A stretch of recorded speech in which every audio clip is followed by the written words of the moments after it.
Okay, let's dive in. We're looking at something pretty fascinating today happening right there in Kansas. It's about these rain-enhanced solar panel systems. Yeah, it sounds a bit unusual, doesn't it? Solar panels that also collect rainwater. Exactly. And our sources really give us a good look at how this combination works, specifically for Kansas. hmm And what's really innovative, I think, is how they're designed to tackle two big resource needs at the same time, energy and water. Right. So for this deep dive, our mission is really to explore those dual benefits, Hmm. and figure out why they're such a potentially good fit for Kansas, especially thinking about farming and the environment there. Okay, so how do they actually work? It sounds like more than just your standard solar panel setup. Well, it is, but it cleverly uses the existing structure. You take standard photovoltaic panels, the ones turning sunlight into electricity, Mm-hmm. and you basically add rain collection gutters along the bottom edge. Oh, So when it rains, instead of the water just running off wherever, it gets channeled into these gutters.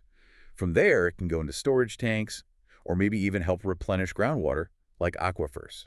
interesting. So you're basically getting double duty from the same surface. Does collecting the water mess with the electricity generation at all? No, they still generate power even when it's cloudy or raining. Mm. Obviously, the efficiency drops quite a bit. One source mentioned that on a really overcast, rainy day, a system might only generate about, say, zero point 0.3 kilowatt hours. Which isn't much compared to a sunny day, I guess. Right, it's a fraction of peak output. Yeah. But the crucial thing, even then, is that they are capturing that valuable rainwater. Okay. And why is that dual function, the energy and the water, so important for Kansas specifically, especially for farmers? Well, Kansas agriculture, particularly in some areas, faces real challenges with declining groundwater levels. So Yeah. for a farm, these systems could be great. They maximize land use, provide clean energy right where it's needed, for Hmm. irrigation pumps, other gear. That cuts energy costs. Makes sense. And crucially, the water collected can be used for irrigation or, like I said, put back into the ground to help with water scarcity. You might even make use of land that wasn't previously irrigated. Kansas gets a good amount of sun, right? Something like 230 sunny days a year. But the weather is variable too. Oh yeah, the climate is a huge factor. Solar performance does vary. Panels are actually a bit more efficient when it's cooler. Really? I thought heat was better for solar. Nope, too much heat reduces efficiency. So a cool, bright spring day might actually outperform a really hot summer day, surprisingly. And you also see differences within Kansas. Western Kansas generally gets more sun but less rain, while the East gets more rain.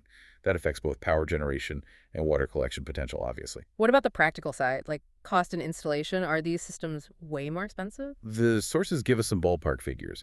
A standard 6 kilowatt-hour solar system in Kansas might run you about $16,320, with a payback maybe 9 to 12 years. The rain-enhanced ones are estimated a bit higher up front, maybe $18,000 to $22,000. But interestingly, the payback could be faster, maybe 8 to 10 years. Faster payback, even though it costs more to start. It seems so. That quicker return is likely because you're adding the value of the collected water into the calculation. And both types qualify for things like the 30% federal tax credit, All right, that helps. which is basically money back on your taxes. Plus, solar irrigation systems specifically might be eligible for USDA RDAP grants too. Those are federal grants for rural energy projects. Exactly, from the Department of Agriculture, helping farms and rural businesses invest in clean energy. That financial angle is definitely compelling. Faster payback is a big deal. But Kansas weather, it can be pretty rough, can it? Hail, high winds. Absolutely. That's a major consideration. Systems installed in Kansas need be tough.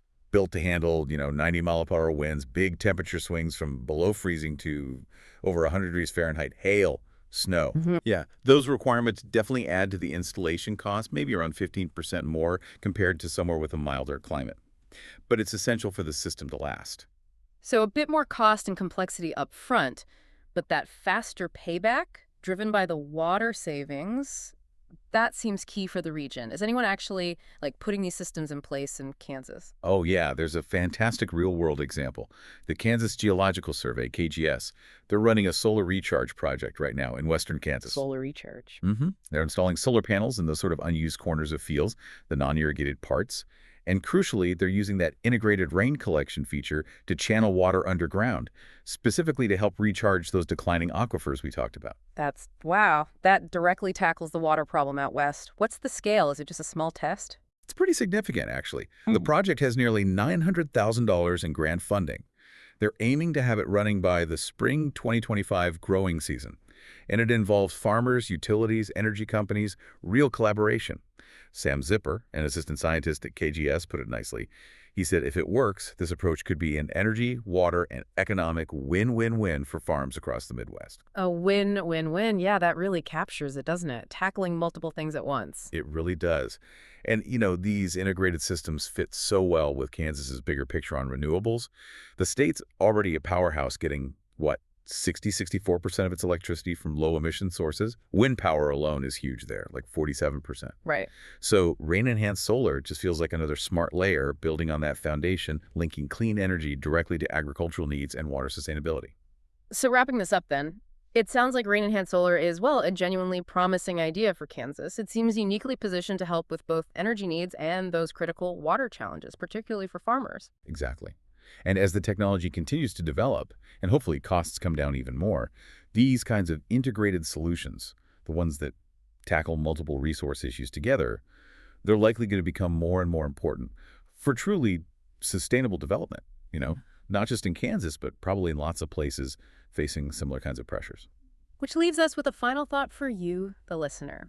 Think about how innovations like these, the ones cleverly designed to solve multiple resource challenges at the same time, energy and water in this case, how crucial might they become for sustainable development, not just in a place like Kansas, but really anywhere in the world grappling with pressure on limited resources.